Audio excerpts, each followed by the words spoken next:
I'm Joey Gray, and I'm from here in Olympia. I was born just right over there many years ago, and since that time this region has become paved over and more of the trees are gone, and we've all experienced that, and this is the time when we can start shifting that. We live in a place that is surrounded by water.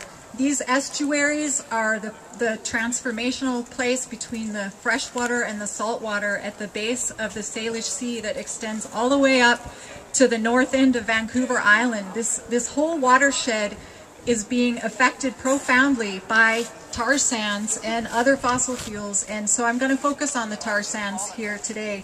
But first I want to recognize the Deschutes River and the Nisqually River coming down from the Cascades, and T. Swank, our Mount Rainier, and her sister Mount St. Helens, and the water coming from those areas and the fire from those mountains are part of this place we call home.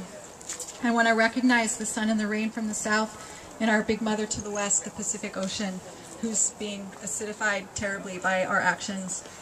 And I also want to say this is my first job was here in this building.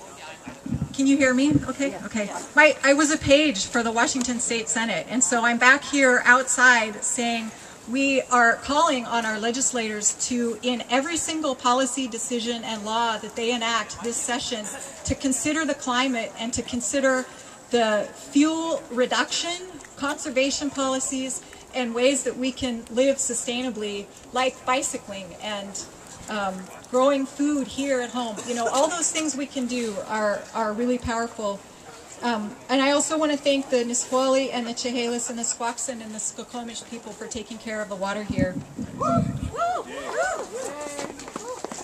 We have many allies. We've seen just in the last year or two the Occupy movement rise up and say things that we've all been feeling for a long time, and that sense of being out there with strangers and saying, we're together in this, and these issues are all connected, and we can change it. And the tar sands are a beautiful example of that, as horrifying as this mess is. And it's the Alberta tar sands are, if you were to drive to Calgary, Alberta, that's about 15 hours from here, over by Banff and up across the Rocky Mountains. And then about 3 hours north of that is Edmonton, and then these gigantic oil excavations. It's not like drilling for oil, it's scraping the boreal forest off the earth, and these forests are slow-growing, sparser forests than we know here, and taking swaths of these forests apart, like the size, they want to take the size of England. It's unimaginable, and the people who go there are prepared for it to look like Mordor, and it's worse.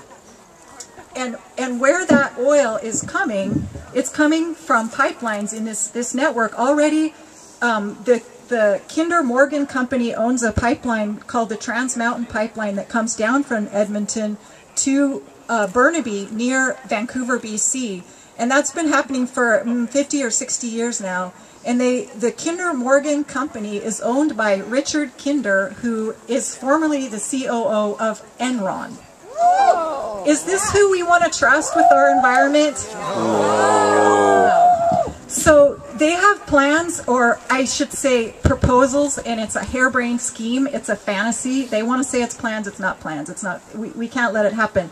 What they want to do is double or more this pipeline coming down, letting super tankers go through the Salish Sea, out from Vancouver, around by Port Angeles, through by the San Juans, and out to global markets.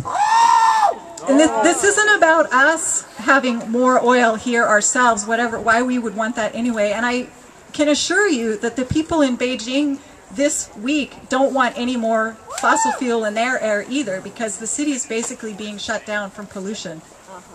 So there's this gigantic network of pipelines coming out from the Alberta tar sands. It's right up in the middle. It's a really hard to get to place for exports, and so they're trying to build pipelines all the way out to Maine, Portland, Maine, out down to Texas, which Carlo's going to talk about. This proposed expansion into our waters, and then the Enbridge's proposed Northern Gateway pipeline up to Haida Gwaii, which somebody mentioned earlier has just had in October a 7.7 earthquake, and just earlier this month, a 7.5 earthquake. It's a terrible place for a fossil fuel port. So I want to talk a little bit about things we can do. We can specifically ask our legislators this session to pass stronger climate rules in every law, to examine the fuel sourcing for our vehicles that our state money buys. We can do that in our municipalities as well. The state of Washington is a customer, and we as the people of Washington state can say, we don't want this stuff. We don't want it in the 5 refineries that are in Washington state. We don't want it in our vehicles, and we don't want it in Puget Sound. Whoa, whoa, yep. And with that, I